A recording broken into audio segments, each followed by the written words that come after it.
My baby dolls, we are back again. Welcome to another episode of Genesis. We got a really fun show for you today, and we got a co-host, my good buddy Al Blumkin. And let me tell you, when we have Al Blumkin on the show, you know it's an honor when he wants to join you because he is the baseball maven, according to our wonderful producer, Ralph Tycho. Thank you, Ian. Oh, no problem, Al. No problem. We got Al. He's here, and I get to be on Al's show with renowned author David Nemec on David Nemec's old time baseball and trivia. And sitting with those guys, how can't you not learn? But Al's with us today, and we got the Petersons. We got Richard Peterson and Stephen Peterson, and their fantastic new book on The Slide, Leyland Bonds and the Star Crossed Pittsburgh Pirates. And you know, folks, let me just say something.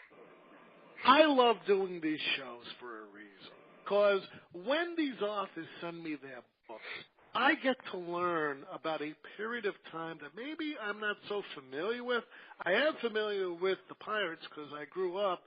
I told Stephen earlier before I came on that I'm a year older than him, so I do remember the Pirates of the 70s. I do remember the Pirates.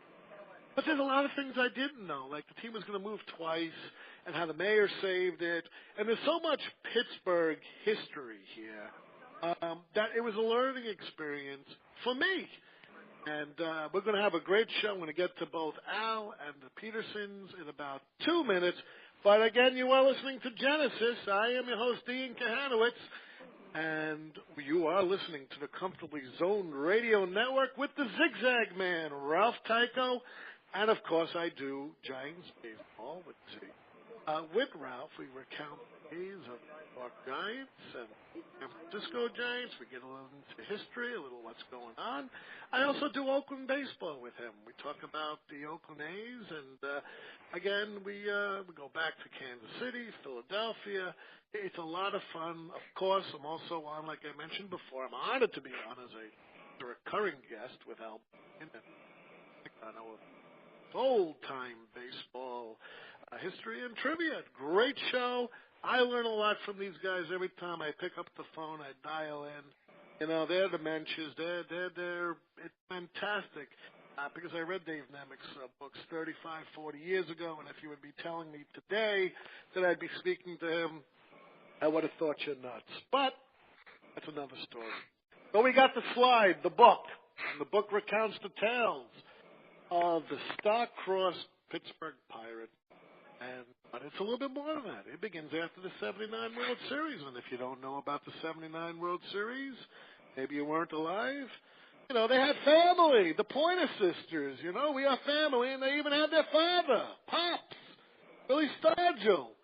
Another team goes downhill after that. We'll talk about that. We'll talk about the economic 80s. We're going to talk about Barry Bonds. We're going to talk about Annie Van Dyke, Bobby Bonilla. We're going to talk about a little Sid Thrift, Jimmy Leyland. It's going to be a great show. And Richard Peterson, he's the author and editor of several baseball books, including The Pirates Reader, Growing Up with Clemente. And by the way, I got both those books. And, of course, we're going to have Richard back in here in the fall and after I read them because my show's going to go on hiatus for the summer. Because I got two little monkeys who are getting out of school, and I'm just not going to have the time. But when the new season comes, we'll have Richard back on the show. He also wrote Pops, the Willie Stargell story, and Extra Innings, Writing on Baseball. He is co-editor with David Schreibman of 50 Great Moments in Pittsburgh Sports. Pittsburgh native, Peterson is the professor emeritus of English at Southern Illinois University. Stephen Peterson is his son, has worked as a teacher and screenwriter for the last 10 years, and he's on the West Coast in Los Angeles.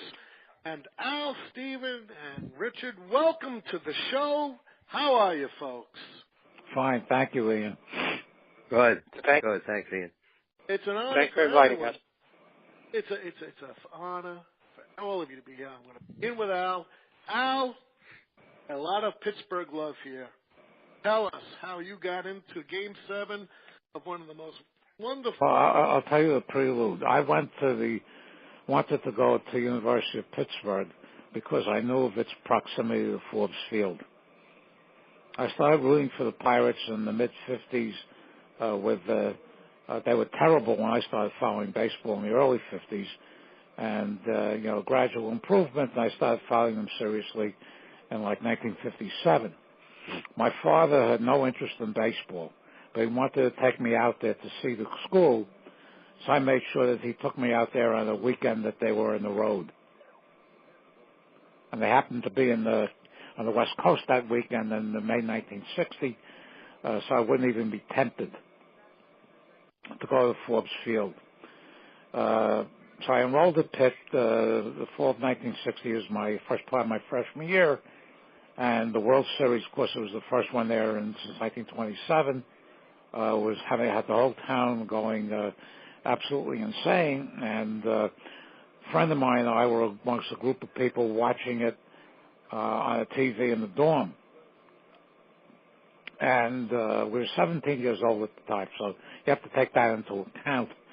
After Hal Smith hit the home run in the bottom of the eighth inning to put them ahead, my friend and I decided, I had a cheap transistor radio.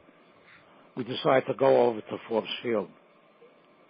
And when we got to where the left field bleachers were, which we had occupied quite frequently in September at the $1 per ticket,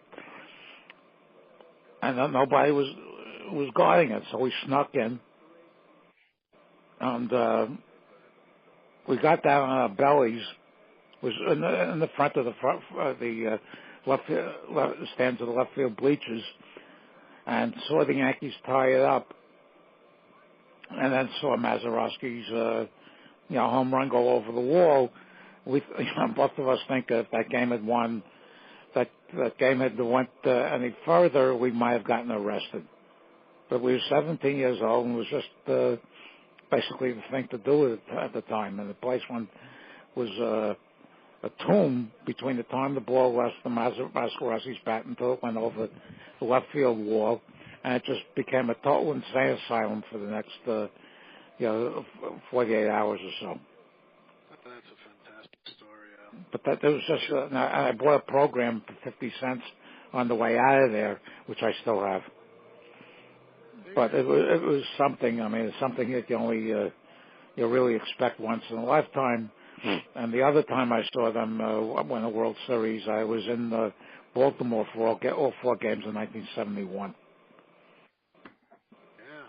Now, I was one of the very few in Baltimore for that seventh game that was excited after that game was over. It was the rest of it was almost like a walking out of a funeral home. And that brings us to the book here, because 79 is where it took over. And I have a question for both Richard and Stephen. Why collaborate together on the slide? And there are three different meanings of the slide. And why don't you tell the folks, I don't care which one of you go, and whoever wants to take the lead on questioning, why write the book together? And why does the slide have three different meanings? Well, I let Stephen start because it was his idea. So let him start. Okay. Well, it started, my dad, is a baseball writer and been a baseball writer for a while. And I was a, different kind of writer out here. And, he'd been working on these books, on the Starsville book and all of them. And I think his wife and my mother was getting a little fed up with them and the books and the time consumingness of it, and so I said, we were all sitting around breakfast. He was out here visiting California, and I said, well, Dad, what about, we write something together, for once, and, then maybe Mom will let you do it this time. So that's where the idea came from. And, we have shared a love for the Pirates for so long, and both been fans, forever. I've been a fan since, I was born because of him and survived the 20-year slide and the whole thing. And then, so we talked about, what could we do? Some of tossed around ideas of book ideas. And then, I said, well, you see books about great teams all the time, about championship teams and World Series teams. And the great story of the Pirates that I don't think, that hasn't really been told is, this team that should have been one of the great teams of all time, which is this 90, 91, 92 playoff team that for whatever reason just kept missing the next level and just didn't, kept looking like they were going to get to the World Series. This is the year, and why they kept missing. And then, it has in 92 in the NLCS, against the Braves, and, this Sid Bream slide, which was just, turned out to be not just this awful moment, but this symbolic moment where, that led to the 20 years of losing. Next, how did this happen? How did this team not get to that next level of greatness? They had, and then, had all these great characters and Bonds and Van Slyke and Bonilla and all these egos and, and has Leyland and, so, what happened? What went wrong? What caused this, this to not happen, to not reach this next level? So we thought that was a great idea. And then, to tell the story of this team, one of the great teams that never was, and the literal slide, and that's where the title of the slide, came from, was first from Sid Bream's slide in 92. And then we said, well, and that's, kind of, then it grew out of that once we pitched the idea to University of Pittsburgh Press, and there was more to the story, because then there's the 20-year slide afterwards, and then there was a slide beforehand, which, in the 80s. So, Dad, do you want to take it from there with that, with the 3 slides? Well, once it was inspired by Stephen, and it was enhanced by University of Pittsburgh Press. So they liked the idea of writing a book on the slide, but they said if you can put it within the context of Pittsburgh civic history, it would be a great book. And the more we looked at it, the more research we did, we saw this incredible pattern where after the 79 World Series, the Pirates went into a period of decline and reached a year in 1985 that I'd have to describe as a perfect storm because of so many things went wrong. And they were on the verge of leaving the city in 1980-85. They had fired Chuck Tanner, this beloved manager. The team was in complete disarray. The Galbraiths, the owners, wanted out. And of course, on top of everything else, they had the cocaine trials in Pittsburgh. Drugs were endemic throughout baseball, but because these trials took place in Pittsburgh, it became a Pittsburgh drug problem. So everything was just in a state of disarray, in a state of collapse, and it looked like the Pirates were going to move out of the city on the verge of their 100th season in professional baseball. And so we had that slide, that moment, and then, of course, the recovery, thanks to Sid Thrift and Jim Leyland, Barry Bonds, the players, the managers, general managers we'll be talking about. And then once you have that great team assembled and you have that near championship in 1992, then it happens again, mostly through free agency. The Pirates lost Sid Bream, and then they lost Bobby Bonilla. And in 1992, after that season, they lost Barry Bonds, and it just kept sliding from that point until, again, in 1995, the Pittsburgh Associates that were put together by the Pittsburgh Mayor Richard Caligari really saved the team in 1985. They wanted out.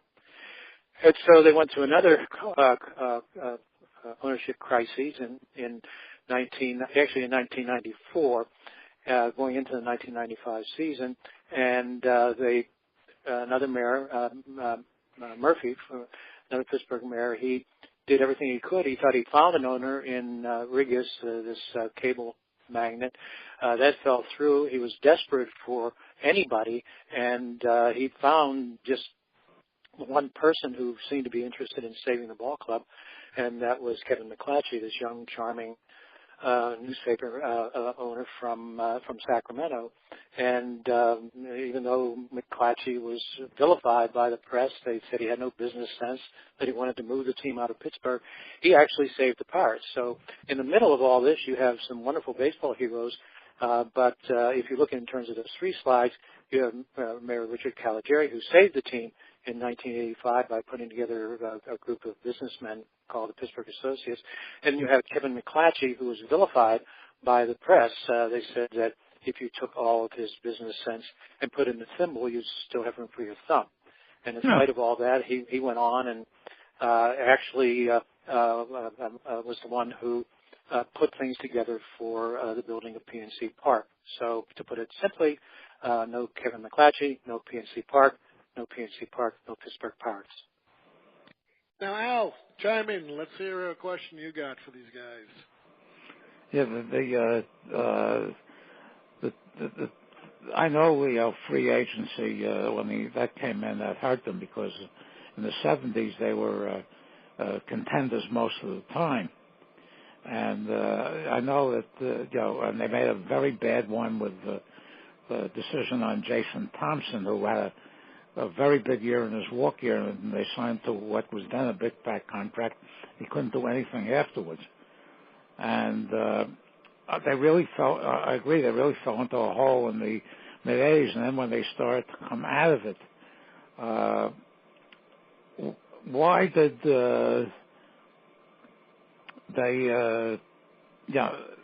It's basically because they couldn't afford these guys. That they took them to arbitration every year during the early 90s when they were winning the divisions.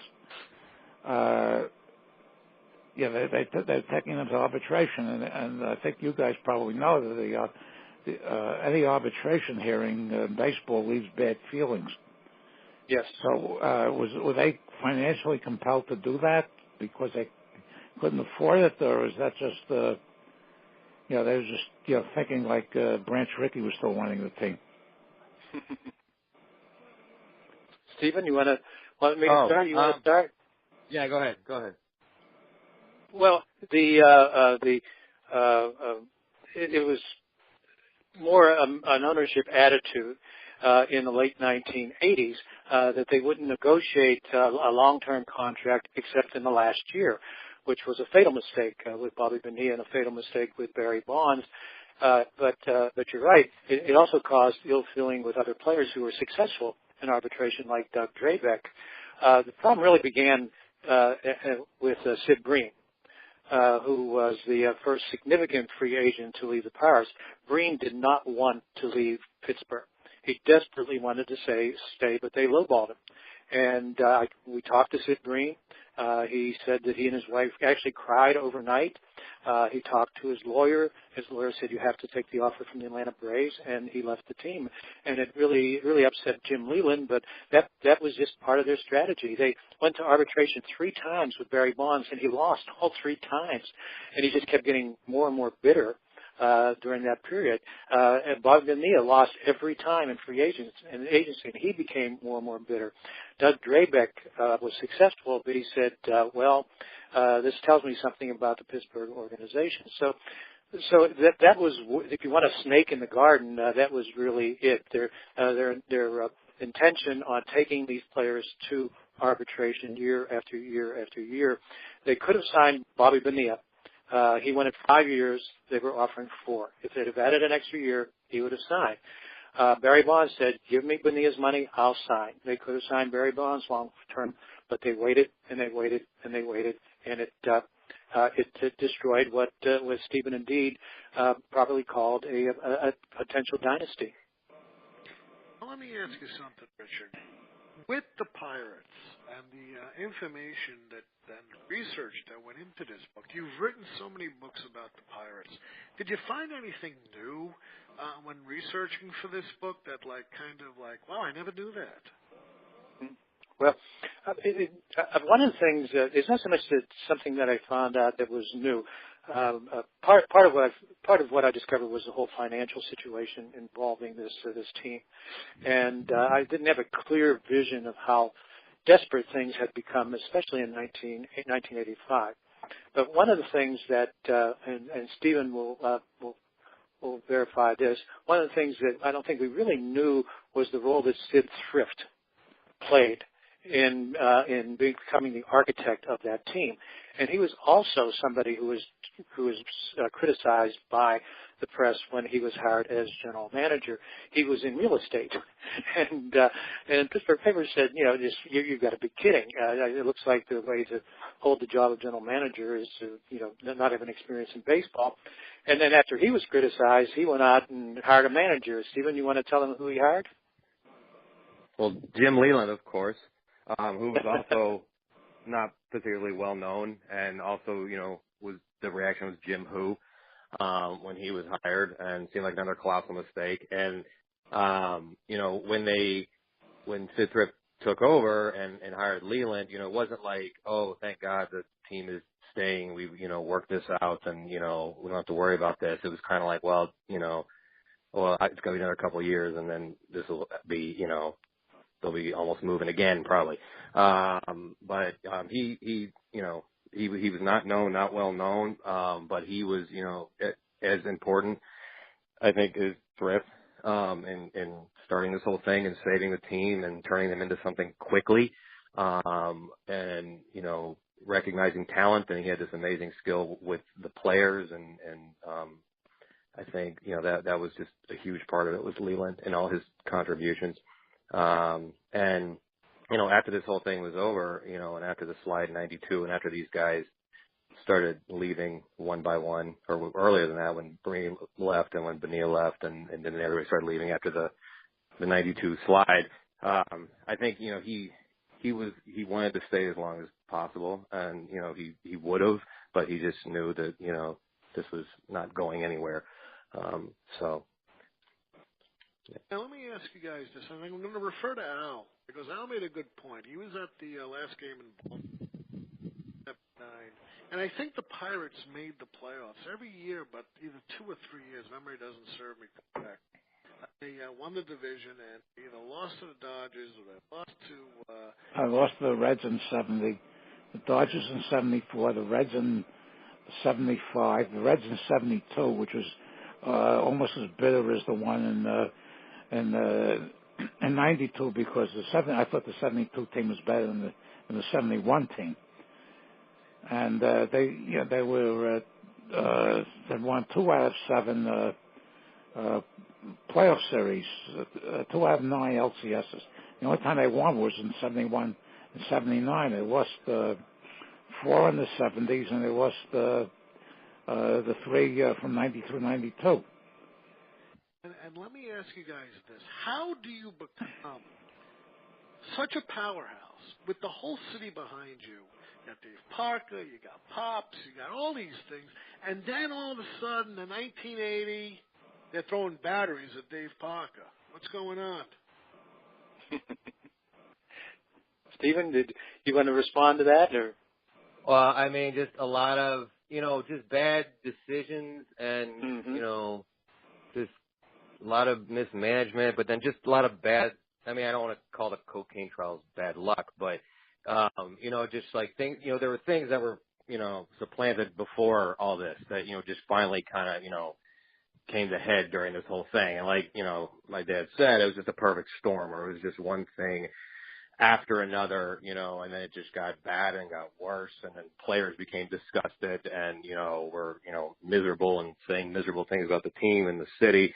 So it was just one disastrous thing after that. And part of it is, that it happened so quickly. That was, I think, the shocking thing about it in the 80s, that, it was, how fast they went from the World Series championship to this complete disaster, because of all this, all this just, like I said, just one poor decision, one after another. So, if you harken back to the 1970s, coming out of that 1971 World Series, the Pirates had probably the best team in baseball in 1972, and they lost in a playoff game that many people in Pittsburgh think may be as bad, if not worse, than Sid Bream's slide, and that was the final game against the Cincinnati Reds in 1972 when Bob Moose threw a wild pitch. They were winning by 1 run, Bench tied it with a home run, and then Bob Moose threw a wild pitch with a man on third, and they lost the playoffs.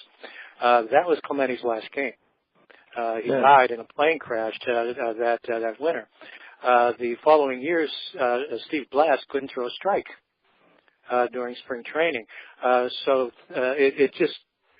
there was damage done to that team, but they still had enough talent with Willie Stargell, with Dave Parker joining the team, that they were able to be successful at least at the level where they could get into the playoffs until finally.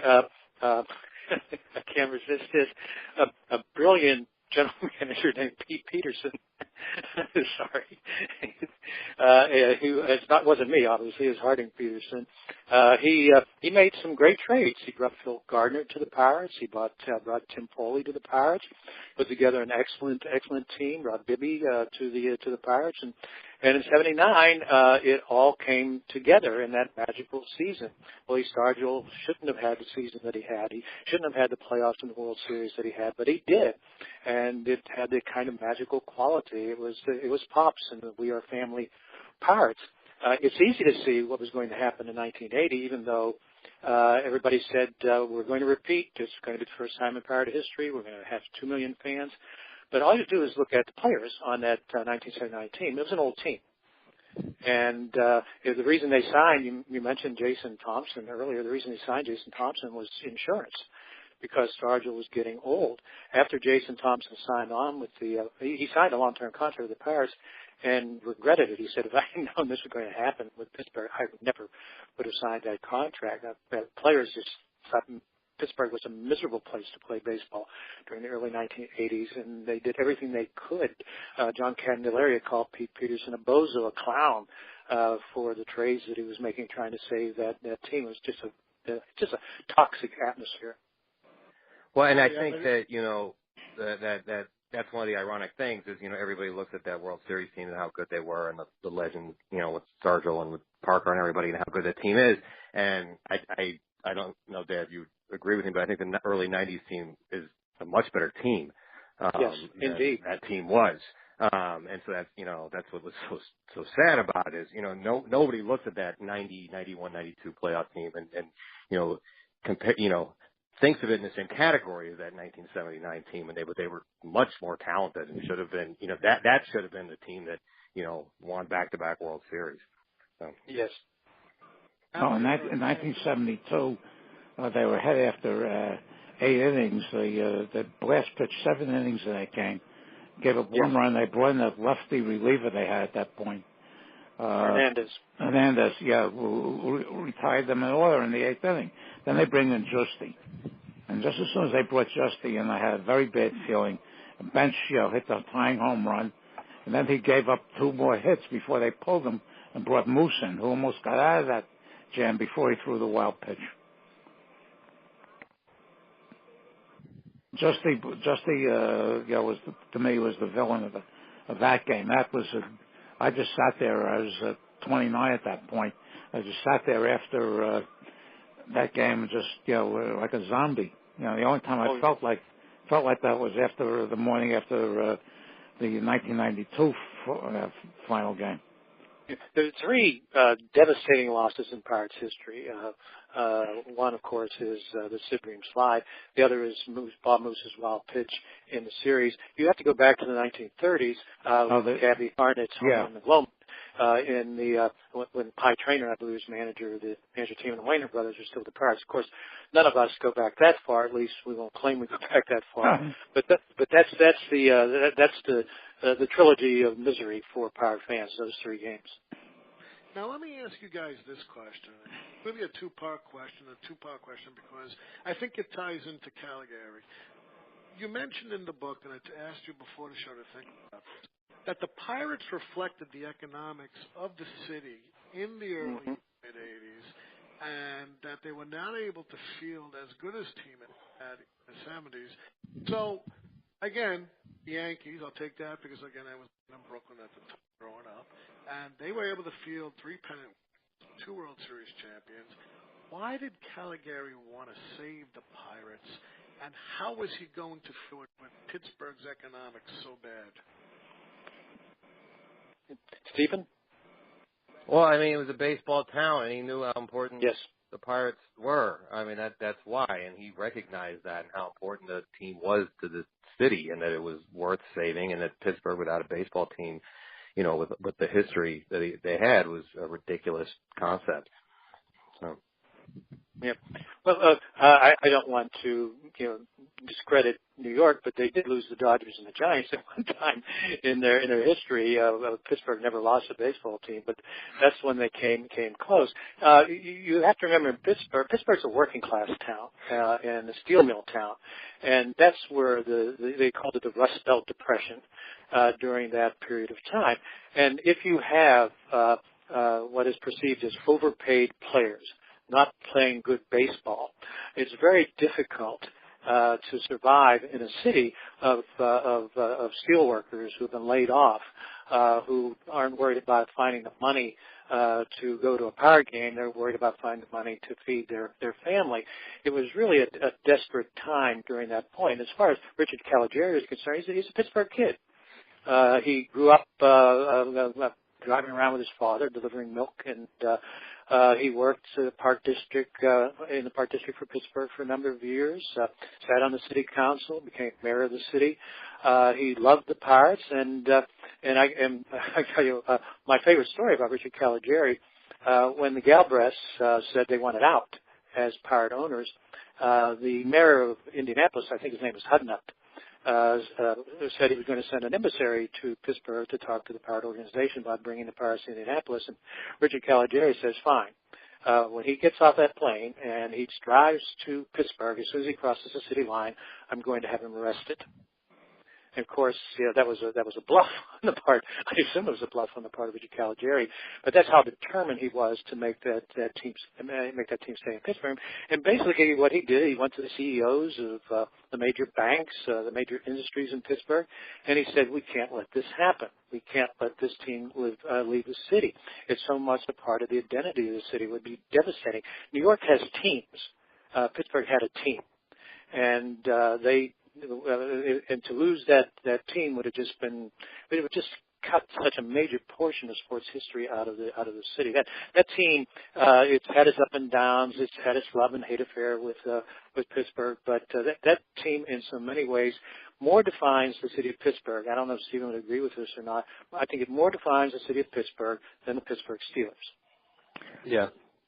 Well, I didn't think that the Three Rivers Stadium was much of a help, because it was a multi-purpose stadium, and it was not located in a particularly convenient area of the city. Or you mean Three Rivers? Yeah. Yeah, Three Rivers. Yeah, well, Three Rivers was a nightmare. I mean, it was one of a series of steel donuts, as they called them. And there was one in Philadelphia, there was one in Cincinnati, one in St. Louis. Yeah. Just horrible places for baseball. They were okay for football, and they all had artificial turf, and it was located on the north side of Pittsburgh.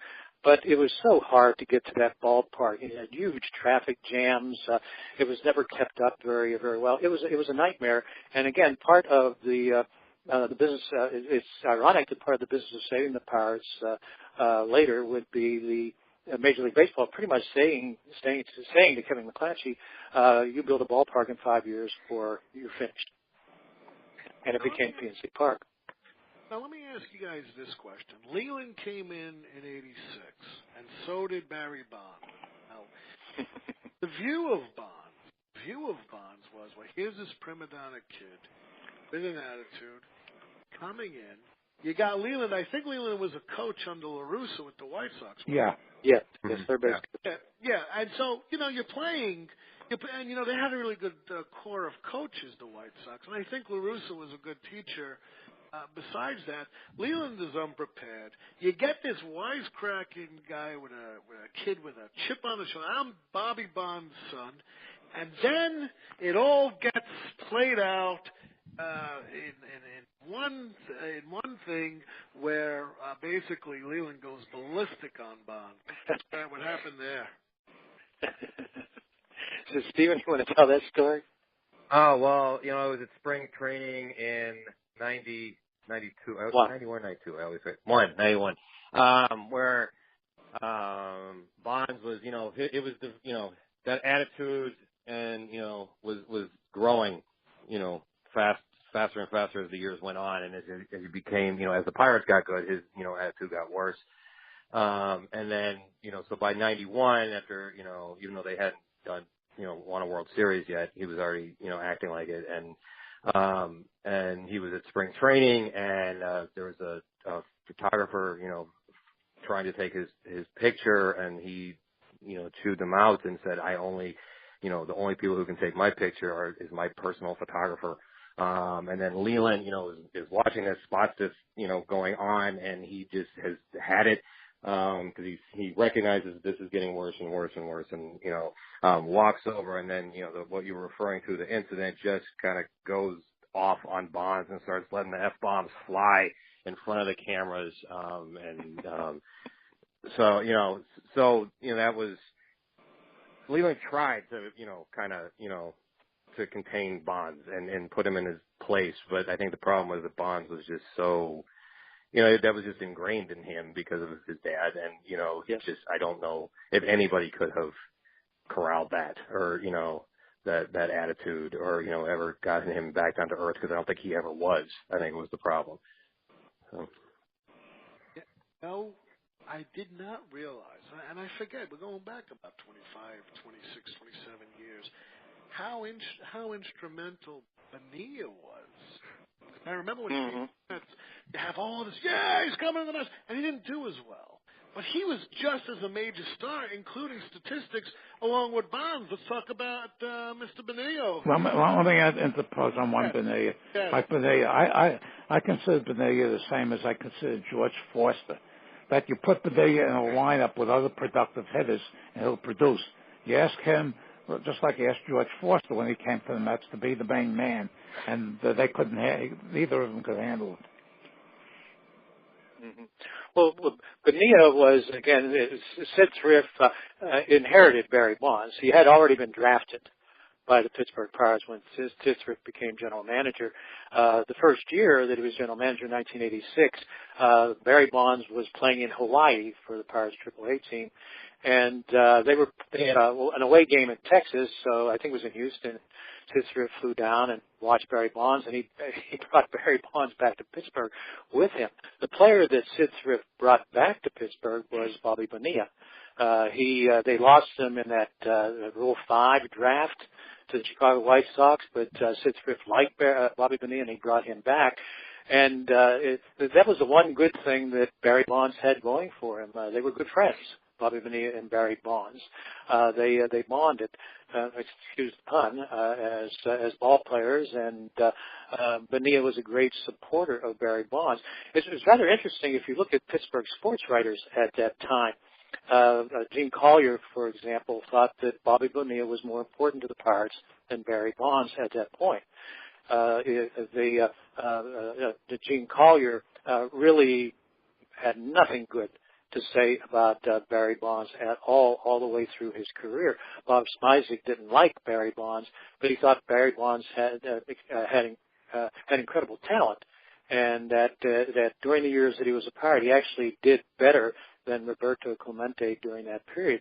So Barry Bonds was just a mixed bag for Pittsburgh sports writers, but a major pain for people who worked in the Pirate organization, the broadcasters, the people who helped out with the team. He was just surly, arrogant, self-centered, and very, very difficult to handle. It's interesting that Jeff Pearlman, who wrote the book about Barry Bonds, Love Me or Hate Me, had nothing good to say about Barry Bonds when we interviewed him for our book.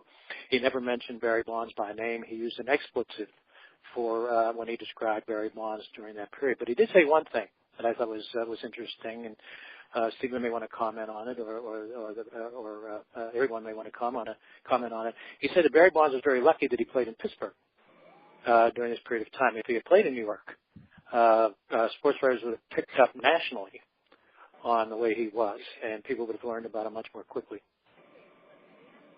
Yeah, Al, you have a question? Now, the thing with Bonds was, I think you're right. If he would have been here in New York, it would have been a whole different kettle of fish. But he was always very arrogant, and the better he got, the more arrogant he got. The one that really surprised me when all of them left One of the other ones that bothered me was John Smiley, who they had won 20 games, even though he was a total bust in the LCS in '91. They gave him away to the Minnesota Twins. Yes. And, he's a trivia question. He's the last 20-game winner they had. And that one I didn't understand. I guess they didn't want to go to Arb with him or whatever. Well, there was a problem going into the 1992 season beyond the things we've already talked about.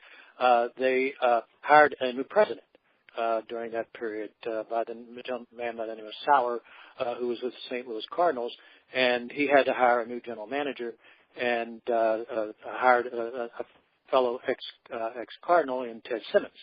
And it was clear, Ted Simmons had no experience as a general manager, but he had experience in player development. And it was clear that at least Pittsburgh sports writers, Pittsburgh fans thought these were clear signals that the team was giving up, that it was going to start getting rid of talent. And it was during that period before the 1992 season that they traded away Smiley. And they traded away some other players as well. And they didn't inform Leyland about that at all. And they made his job even more difficult at piecing together a pitching staff after he had lost Bonilla, after he had lost Bream.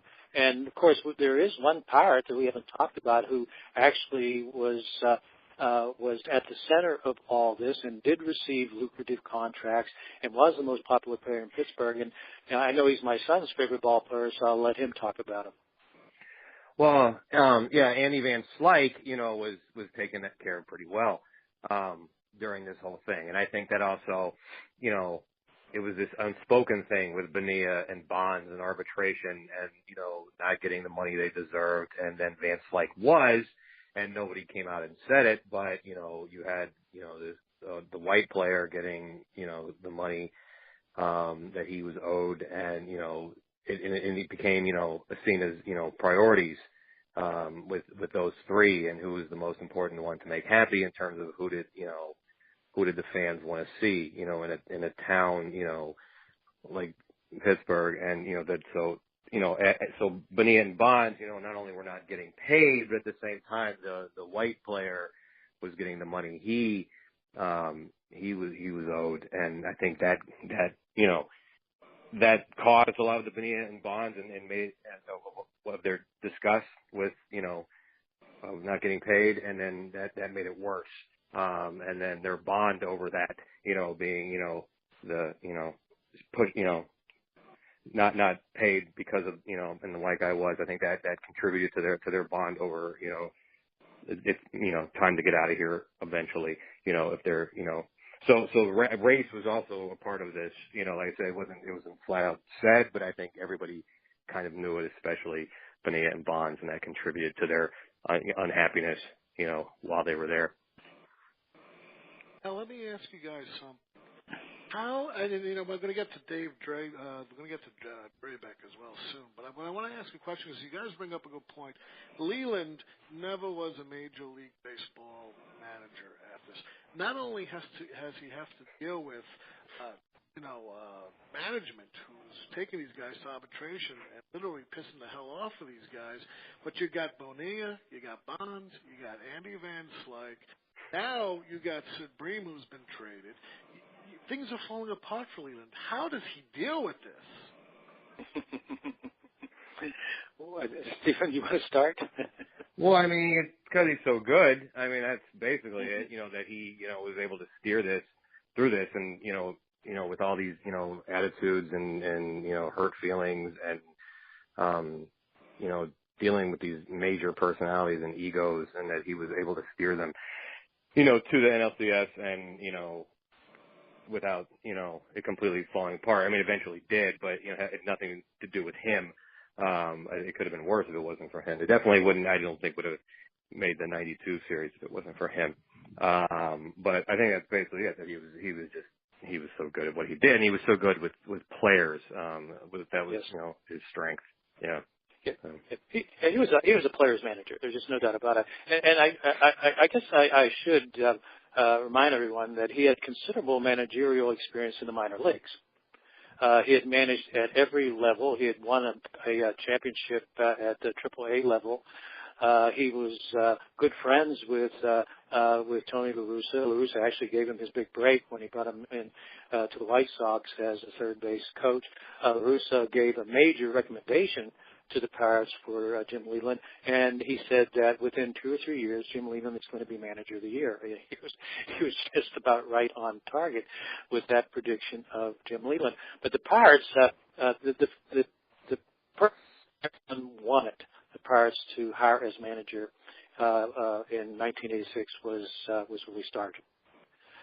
They wanted to bring him. They hoped the Pirates would bring him back. It would have made history. First black manager in the history of Pittsburgh Pirates, but instead they went with Jim Leyland. They gave him a 1-year contract and continued to give him 1-year contracts through that period of time. After, I think, a year or two, Jim Leyland bought a house, and he told a reporter, contrary to popular belief, it doesn't have wheels on it. Because it looked like he was, the first bad year they had, he was gone. But he just knew how to manage a clubhouse. He knew how to manage player talent, to get the best out of player talent. And when you think of having somebody like Barry Bonds the center of all this, and for him to deal with that effectively, and to deal with all the other problems that existed with the Pirates during that period, the way he handled pitching staffs, the way he used his bullpen by committee, just remarkable. The way he platooned players, and he would bring the best out of players like Lloyd McClendon. And just a remarkable individual. You early in the broadcast, you asked if there were things that surprised me. I would say that I had sort of lost a little good feeling toward Leyland when he left the Pirates and went to the Miami Marlins. But after the book, after we had a chance to interview him, he's the one, of all the people in the book, I just grew to admire. I just thought it was remarkable what he did during that period of time. I would put him right at the top of the list during 1990, 91, 92 season. Well, that shows how good he was. And he leaves and goes to the Marlins, and they win a World Series. Exactly. It was that fast. It shows how good he was and what he was dealing with. Hey, Al, you have anything to say about Leyland? Oh, yeah, I thought he was a very good manager, and, I thought that he stayed with them, when they, for a number of years after they crashed, which after 92. One of the reasons the 92 LCS was so painful is they were down 3-1. And they came back. I think a lot of people would have taken it a lot easier if they had lost in 5 or 6 games. But to take it to the brink like that after being down 3-1 made it. I was watching a game on TV with a friend of mine. I was counting down the number of outs. I had tickets to go to the World Series from here. I'd fly into Pittsburgh and go to the games, and I never got to 0. Mm-hmm. Yeah. Stephen, why don't you tell him how you fared watching that game? Oh, it was it was just devastating. Like you were saying, it was a sealed deal. It was done. They were up in the 9th. It was over. This is finally it after, two near misses, the previous 2 years. And here we go. And we're finally going. This is perfect. This is going to be the Cinderella ending, cause also, that this team this is about done, with Bonds is as good as gone. And, so they're like, this is great. This is the perfect wrap up. They're going to go and they're going to win it this year. And they're going to win the World Series. And then you just see this happening, this freakish stuff and the ball through Lean's legs. And you go, oh my God, this isn't happening. And then, that moment, where they tie it and then Breen is chugging around and it's just a nightmare unfolding before your eyes. And it was just, I just couldn't believe it, cause I, had, in my lifetime, the 1979 World Series, I was really young. I saw it, I was there, but, it hadn't been, as meaningful to me, because I was so little. So, I put up with them in the 80s and then the early 90s and all happening. And so it was just like, I was finally, I was going to get my World Series, in my lifetime and, my generation. And then just to see this and Bream slide in, and this just moment, it's just, you've got to be kidding me. And I had this foam hook on my hand that they gave out to fans that my grandma sent me from Pittsburgh, and I was sitting there with this hook on my hand. I threw the hook down, and I just started crying. And it's the only sports loss in my lifetime where I cried. I've cried a couple other times at wins, at Super Bowl 43. But I've never, that was the only time at that moment and until now, I ever cried. It was just devastating. I just, like the players, are just, Van Slyke is just sitting there in disbelief. That's how I was watching this thing. I got to wake up. This is a nightmare. This can't be happening, because you knew not only did they lose and that, the game was over and there has to be some mistake. He had to tag them, but you knew it was over, that they weren't coming back next year. In 90 and 91, particularly 90, you knew they were coming back. There was a good chance they were coming back and making this game, but you knew this wasn't happening again. So this was over. I don't think anybody had any idea how over it was, that this slide was going to lead to this year slide, that it was going to be that bad. So it was actually even worse. That was the worst part about it. Then at that moment I had no idea how bad this was, but it was bad and it was devastating. And I watched it with my dad, and I was still living at home in Carbondale, and we were sitting next to each other, and you told me, what did you tell me after it was over? Can't win them all. I tried to tell you it was in the nature of being a fan, and I mentioned the Mazeroski home run and the Franco Harris miracle catch. Stephen wasn't buying any of it. Yes, I was There's nothing I could do. During the Immaculate Reception, so it's not helping. What's amazing about 1960 also is that if you asked any of the Yankee players who were around in 1955 when they lost to Brooklyn, and was still on the team when they played in 1960, which was more devastating to a man. They all said the 1960 loss was more devastating. Didn't Yogi Berra say it's the only time he saw Mickey Mantle cry? Yeah. And that was interesting, like you said, that was, to my dad, that game was so, amazing, and the Yankees fan was so devastating. That's, that 92 slide, if you're in Atlanta at the time, you just saw this miracle. You just saw the greatest game in the history of baseball, unfold apart, and me and my dad had this bobblehead. There's a picture in the book, that was actually a Brave promotion in Atlanta 20 years, for the 20-year anniversary of this great moment for Atlanta. So it's amazing how perspective can change, how this, this worst moment of my life is now a bobblehead, for forever and ever. And then, because this is regarded, if you're from an outsider's perspective, this is one of the greatest games ever played. But for Pittsburgh fans, it's one of the worst things that's ever happened.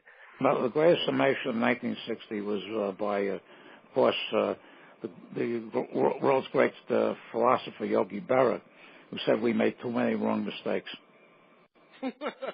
Well, I was in Pittsburgh in 1960. I wasn't at that game because I couldn't get a ticket, but I was in downtown Pittsburgh watching the game on TV. I was a stock boy at Gimbel's Brothers. Yeah. And when Mazeroski hit the home run, I ran down the escalator, and when I got on the street, it was Mardi Gras. I mean, just the town went crazy in 1960. Over the years, I've seen how devastating that loss was for the New York Yankees, and I think I may not get much agreement on this, but I'll swear that Yogi Berra, who was playing left field and had to watch Mazeroski's home run sail over his head and out of the ballpark, that he was on that old timers committee for a long time, and I think he sort of kept Mazeroski out of the Hall of Fame as punishment for a number of years. It's rather interesting that when he was off the committee, Mazeroski was into the Hall of Fame. No, I talked to Johnny Blanchard, who was the Yankee catcher during that game, card show in 1987, and the card show hadn't started, so before it started, I asked him about that game, and he was catching because Yogi was in left field, Nelson Howard was injured, and he blamed the whole thing on Jim Coates. And he said basically that Hal Smith had been in the American League the previous 5 years with the Orioles and the Kansas City A's, and that Hal Smith was known to be a dead fastball hitter. And he says he's putting down breaking pitch signals, coach is shaking him off, and says, all right, finally gives up and says, throw the fastballs. He threw the fastball, and Smith deposited it over the wall. And after the game, they're all sitting around, in shell shock, and coach goes up to Ralph Terry and says, thanks for getting me off the hook. Well, let me ask you guys this. You had the good fortune to interview Sid Bream. Now, we know earlier in the show he was crying. He didn't want to leave Pittsburgh. Now he scores the winning run that breaks the back of the Pittsburgh. He had to have had mixed feelings. Stephen, you want to start on this one? Well, you go ahead on this one. Well, Sid Bream, he didn't want to leave Pittsburgh, and he did. And the first in 1991, when the Braves played the Pirates, he didn't want to play. He asked if he could sit out the games. He was that devastated by the whole thing. But he said that the greatest moment of his life was scoring that run. So even though his heart was in Pittsburgh, and after his career was over, he moved back to the Pittsburgh area, and he's a motivational speaker. And he lives in Zelienople, which is about 20 miles north of Pittsburgh. So he's a Pittsburgh kid in a lot of ways. But he said that moment when he had surgically repaired knees, he was wearing a heavy brace, but that as he rolled and stumbled and rumbled around the bases, and just barely slid ahead of the Ballier's tie. That was a great moment, the greatest moment in his baseball career. So he deals with that paradox, that he doesn't see himself as an Atlanta Brave. He refused to become involved in a number of promotions. Stephen mentioned the bobblehead that they issued at the 20th anniversary of the slide, and they contacted Bream. They contacted Doug Marsh, the umpire.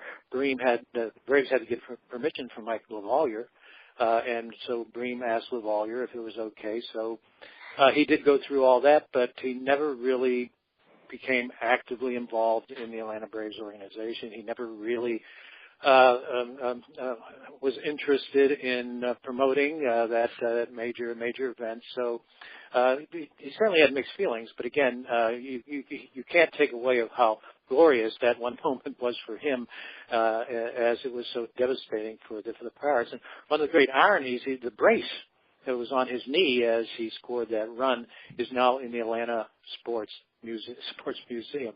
Wow. Yeah, I think it's amazing that he's not vilified in Pittsburgh. Right. You think that that he would be just the most hated man in town after all. He single-handedly began the slide, but he's not. And I think because of what you just said, about that, he's never, he enjoyed it, but he's not, he was never, completely converted, to the Braves or in any way, was obnoxious about it.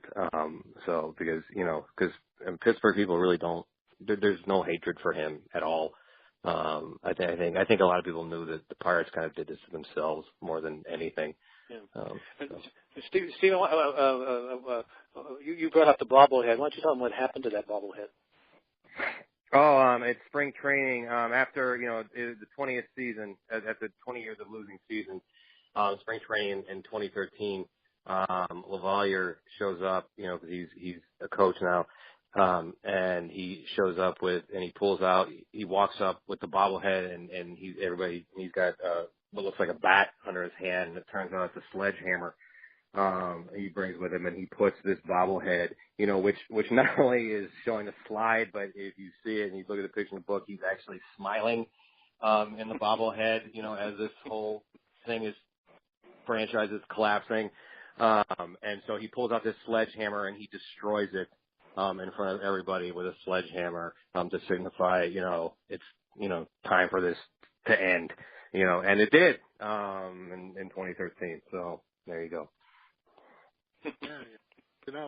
This was I had a great time, and I have to thank Al for joining me. Al, you did wonderful. Yeah, this was tremendous. You know. Yeah, I enjoyed it. You know, and you know, we're going to have you guys back on the show because I got 2 more shows with you folks. I got the Pirates Reader and I got Growing Up Clement. All 3 of you back, if you don't mind. I'm taking the summer off because my kids are home and I'm not going to have time to do a lot of things. I'll still probably do Al's show and stuff, but I'm getting my books ready for the fall and I'm going to have as many shows. You guys were fantastic. I don't want to give away the book because the book is fantastic to read. Like Al said, he read it in a day. I think I read it in the span of 3 days between fighting with my twin boys to get off each other. But where can we find your book besides Amazon? Barnes and Noble, and you know, bookstores around the country. So it's being distributed by University of Pittsburgh at all the major outlets. And you know what? I watched your interview on CBS, and they had that Bobble doll there in the studio. Yes, they did. They had that. I'm like, hey, this is great. I got to get myself one of these things. We got it. Dad's got it right now. That's right. At some point, when we find the right occasion, Steve and I are going to get a sledgehammer. Smash it. We're going to smash his bobblehead. We'll smash the bobble. Hang on the line because we're going to end the show. And then I just want to hang on for an extra minute after I close down the show, and we'll have a little discussion. Folks, go out, get the slide, Leyland Bonds, and the Star Crossed Pittsburgh Pirates. Again, the authors are a father-son team, Richard Peterson and Stephen Peterson. Thank you both for being on the show. Al Blumkin, you're a true mensch, and I'm so honored you were on the show. Folks, this has been great. As always, I am your host, Ian Kahanowitz, and in the immortal words of Edward R. Murrow, good night, folks. Good luck. We'll see you next time.